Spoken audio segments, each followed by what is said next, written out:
Hoping that this is all just a dream and that Lu still has a chance to survive, he stands still. He notices that the warning tape has been torn off, which means that the police have finished collecting evidence and the house can now be entered. Once inside, he makes sure everything is cleaned up and the bloody footprints have been removed. He still wonders why the students of death attacked Lu if their target was him. While he's thinking about it, he hears Lu's voice calling for him, but when he turns around, he realizes that no one is there and he's just fantasizing thinking about Lu. He remembers her pulling a keychain out of her pocket and giving it to him before the attack. It was actually a flash drive, not a keychain. He wonders why Lu gave him the flash drive. Ji-yu decided to check its contents. After inserting the flash drive into his laptop, Ji-yu discovers that Lu has pre-recorded a video message for him. In the video, she tells him about her transfer to Norway and that they won't be able to see each other again, and then praises his Rubik's Cube. She wishes him a happy birthday, which brings tears to Ji-yu's eyes and his heart starts to ache and he rushes to the bathroom to wash up. He thinks to himself that he doesn't deserve Lu's kindness or any gift from her. During all of these flashbacks, he realizes that in all of these hallucinations, the monster was demanding that he give up the Rubik's Cube that Lu was holding when he was attacked. He realizes that they've been after him from the beginning, and it's his fault that Lu got hurt. As he wanders the streets, he begins to scream, demanding that someone hear him. A mysterious girl appears out of nowhere and confronts him. Ji-yu immediately, without wasting any time, asks her a question. If she knew from the beginning that the blood-red floating substance would attack him, why didn't she warn him beforehand? If she had warned him, then Lu wouldn't have had to suffer. He asks her who she is, to which the girl replies that they are energy hunters and it is their duty to get rid of the disciples of death. And she didn't warn Ji-yu in advance because it might affect her exam results. Ji-yu is furious at these words. To her, that the exam results are more important than human life, to which the girl replies positively, saying that people die every day because of earthquake, tsunami and other natural disasters. This infuriates Ji-yu even more as he claims that Lu is no ordinary person and that his life has no meaning without her. He says that he will do anything to save her, even if it costs him his life. Seeing his determination, the girl tells him that there is only one person who survived the Death Disciples bite. But she doesn't know who he is. She also tells him that the organization will send someone to take care of Lu. There might be some information for him on the matter after all, but he needs to rush home as soon as possible or he'll be too late. He rushes to his house, where he meets a guy named Tang Chan, who introduces himself as the director of admissions of the experimental high school. Ji-yu notices upon meeting him that the guy is wearing the same watch as the girl, which means that he is also an energy hunter and is here to deal with the aftermath. Meanwhile, the aunt brings fruit and Tang says that his main purpose for coming here is to meet Ji-yu. He then talks about the history of the school, and how the school has produced many skilled professionals who are now serving the homeland. His aunt returns it to him, reminding him that tuition at this school is about $1 million for 3 years, and it's not the kind of school the middle class can afford. Tang informs them that Ji-yu recently won the National Rubik's Cube competition. Because of this, the school is willing to fully reimburse him if he continues to participate in the tournament. If he competes and wins the tournament, they will give him a $50,000 scholarship. Ji-yu, on the other hand, wonders why Tang is discussing enrollment instead of dealing with the consequences. Tang tells him that if his grades are good enough, he can directly enroll in the university, with free tuition and housing. Ji-yu says that if it's just about his studies, he's not going to transfer to another school, shocking his uncle and aunt. They start yelling at him, saying that the scholarship will be more than enough for them to buy a new house. The uncle assures Tang that Ji-yu will attend school and that they will somehow convince him to do so. Tang left his card on the table, and walking to his car he could hear Aunt Ji-yu yelling at him for not wanting to transfer to another school. When he reached his car, he calls the organization and tells them that the plan was successful and that they need to prepare a medical book for Ji-yu. Looking up, Tang sees Ji-yu standing in front of his car. Ji-yu gets into the car and Tang drives him to a restaurant where they can talk freely.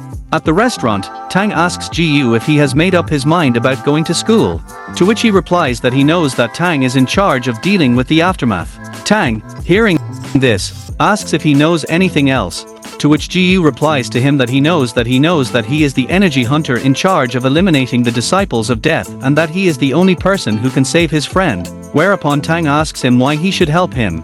In response, Ji-yu states that he will transfer to another school if Tang saves his Lu. Impressed by his response, Tang tells him that there are many ways to deal with the consequences, whether it's transferring to a school or cutting the white matter out of Ji-yu's brain what have you to then send him to a mental hospital. For Tang, it's a small difference. Ji-yu tries to convince him that he doesn't want to threaten him or anything, he just wants to save his girlfriend, and to do that, he'll do anything.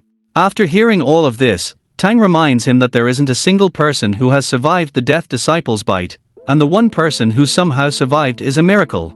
However, Ji-yu continues to persist and asks Tang to help him. Seeing no other way out, Tang asks him if he wants to join them. Ji-yu agrees to do so, as long as he can save Lu.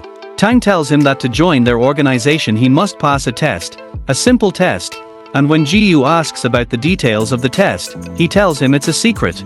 As Ji-yu walks out of the restaurant, he reflects on the test and the conversation. He hears a familiar voice from behind him and realizes that it's his teacher Miss Kia chatting with Lu's father. He hears Miss Kia asking Lu's father about some kind of deal. Lu's father is a little hesitant, but Kia insists that he agree to a deal on the house. He says that he can't give her Lu's house, that he'd rather buy her another house.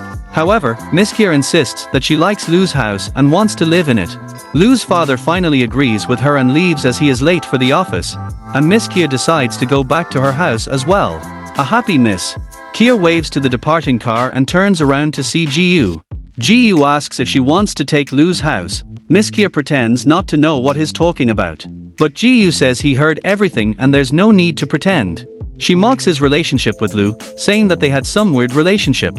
This infuriates Ji-yu, and he warns Miss Kia that he won't let her slander Lu. She says that Lu is already half dead, so there's nothing wrong with her taking over the running of the house. This upsets him even more, and he walks up to Miss Kia and swings his fist to hit her, claiming that someone like her shouldn't be a teacher at all. As he is about to hit her, Miss Kia pulls out her phone and takes a picture. She warns Ji-yu that she will sue him if he hits her, but as soon as she looks at the picture, she notices that she is covered in huge insects. Suddenly, these insects attack her and when she hits them with her bag, they explode. She blames it all on Ji-yu, who doesn't realize anything himself. Miss Kia starts to run and Ji-yu runs after her, fleeing from the insects. Miss Kia sees a girl walking towards her and asks her to contact the police. It was the same mysterious girl who saved Ji-yu. But instead of calling the police, she slaps Miss Kia on the neck while deftly taking her phone from her. The taken phone she throws towards the insects, which explodes on contact with them. Ji-yu asks her if she is doing another task, to which the girl responds by pointing at the swarm of insects to get out of here. He points to the horde of insects flying above them and asks what those things are. She tells him that they are explosive dragonflies, level C disciples of death, and goes on to say that these insects don't usually attack humans and are of a gentle nature. They run away. She takes Ji-yu to the nearest forest and tells him that the insects have probably mistaken him for their queen and are trying to return to their nest. That means they are trying to get into the queen's body, which means his body. Which means that he has the queen's blood in his body. After that, she asks him to stay put and walks over to some guy standing nearby next to a motorcycle. Without saying a word, she jumps on the motorcycle and steals it. The guys stand there with their mouths open, not realizing what happened. She drives up to Ji-yu, tells him to get on the motorcycle firmly, and they quickly drive away as the insects have already found them. He realizes that the wine Tang gave him must have contained the blood of the bursting insect queen and that this is a test he must pass in order to join the organization. The girl in the driver's seat says that the insects are catching up with them and asks him to hold on tighter. She increases her speed. Ji-yu asks her why she is helping him, to which the girl replies that she is not helping him, she just wants to improve her grades and these students of death will affect her overall grade. She then tells him that if all these students of death explode at the same time, it will be equivalent to a ton of TNT. Ji-yu asks what the weak point of these insects is, how to kill them. The girl talks about them being afraid of water, and while they are talking, Ji-yu notices that there's a tunnel ahead. As they enter the tunnel, some of the insects chasing them explode, colliding with the wall. Ji-yu informs her that there is a fire hydrant nearby and that they must hurry. Along the way, they come across a roadblock informing them that the road is closed. They see a huge hole in front of them. Ji-yu asks the girl to stop the motorcycle, but she tells him that if they stop here they will be overtaken by insects. She gets up on the motorcycle and they jump over the pit, pushing off the falling motorcycle. The girl ends up on the other side of the pit and offers her hand to Ji-yu, who has managed to miraculously cling to the edge of the pit. As she pulls Ji-yu out, the motorcycle explodes. The explosion throws them out of the tunnel. When Ji-yu gets up, he sees a fire hydrant nearby and rushes to open it. But he doesn't have the strength to do so. The girl immediately realized this and asked him to step aside, then rushed to the hydrant and smashed it with her foot. After that, water gushed out of the hydrant, engulfing the dragonflies. The girl says that she was right and the dragonflies were afraid of the water, but this is not the end, as there are still hundreds of dragonflies left, but they are not approaching them because of the water. But as soon as the flow of water stopped, the dragonflies attacked them again. The girl gets in front of them and activates spiritual invasion, trapping all the dragonflies. She asks Ji-yu to run, as she won't be able to hold them off for long and they will explode in a minute. Ji-yu, however, refuses to leave her to die for him. But she insists, asking if he wants to die here or save his friend. Blood begins to ooze from the girl's eyes from the exertion. Ji-yu picks up a rock and throws it towards the dragonflies, initiating a chain reaction of explosions, but it's not enough to kill all the insects. Then he asks the girl to stay here and runs as fast as he can. As he runs, he thinks about the fact that Lu was injured because of him, and he can't let anyone else get hurt because of him. He fails to escape the insects and is forced to do something about it. But in the meantime there is an explosion behind him that throws him aside and he sits helplessly on the ground and remembers that his grandmother once told him that he was a child of water. Tears begin to roll down his face at the memory of his grandmother. He gets up and jumps into the river from the bridge. The dragonflies chasing him explode from contact with the water. With this stratagem he manages to get rid of the dragonflies, but now his own life is in danger. When he is about to drown, he suddenly notices Lu's shadow in the water, but it was not Lu, but a mysterious girl. She rescues him and pulls him out of the river, but once they get out, she scolds him for his recklessness, calling him stupid. In the midst of all this, he gets a call from Tang, who asks him about the dragonflies and whether he handled them himself. Upon hearing this, Ji-yu looks at the girl who tells him not to lie. However, he tells Tang that he defeated the dragonflies himself and is congratulated on passing the test. The next day at the airport, Tang watches a videotape that shows a girl fighting dragonflies. He is talking to someone on the phone. Tang tells the person on the phone that he has wanted to test the queen's blood for a long time and this seemed like the perfect opportunity. However, the guy on the phone informs him that the academy has already reached its enrollment quota for this year and on top of that, Ji-yu cheated them. To this, Tang replied that he had a plane to catch and hung up. Ji-yu sees special treatment from his aunt, who tells him not to forget about them after he enrolls in the academy, and that he shouldn't act like a snob like his uncle. Hearing this, the uncle starts arguing with his aunt. Aunt and uncle start arguing as usual. Ji-yu tells them he doesn't want to eat anymore and goes back to his room, where he looks at old pictures and cries, asking Lu to wait for him. Uncle and Ji-yu head to the old school to finalize the transfer procedure to the new school. On the way, Uncle keeps bragging to other people about his nephew getting into a prestigious high school. At the school, they are stopped by a teacher stating that parents are not allowed in the school, but the uncle tells him that they are here to finalize the procedure of leaving the school. Upon seeing Ji-yu, the teacher immediately recognized him. He concludes that Ji-yu has been expelled from school by the principal, which infuriates Uncle. He informs them that they are transferring to a prestigious high school in the neighborhood, causing the teacher to be horrified. On their way to the principal's office, they run into Miss Kia. Her uncle tells her that Ji-yu is leaving the school and he is accompanying him to complete the transition, then asks her where to find the principal. Miss Kia gets excited and offers to escort them to the principal's office. This conversation is overheard by a joyful boy who has been pestering Ji-yu. He immediately tells his classmates the news that Ji-yu is leaving school. Reaching the office, they meet the principal of the school, who inquires about the legitimacy of the documents. The uncle tells him that Ji-yu is a special student. After they finish here, they will go to the middle school to complete the enrollment process. These words perplex Miss Kia, who almost chokes on her juice. After the principal stamps the documents, he congratulates Ji-yu and his uncle, saying that they are honored to have one of their students enrolled in a prestigious high school. As they leave the office, Miss Kia also congratulates him and wishes him well. Ji-yu looks at her angrily, not believing a word of it.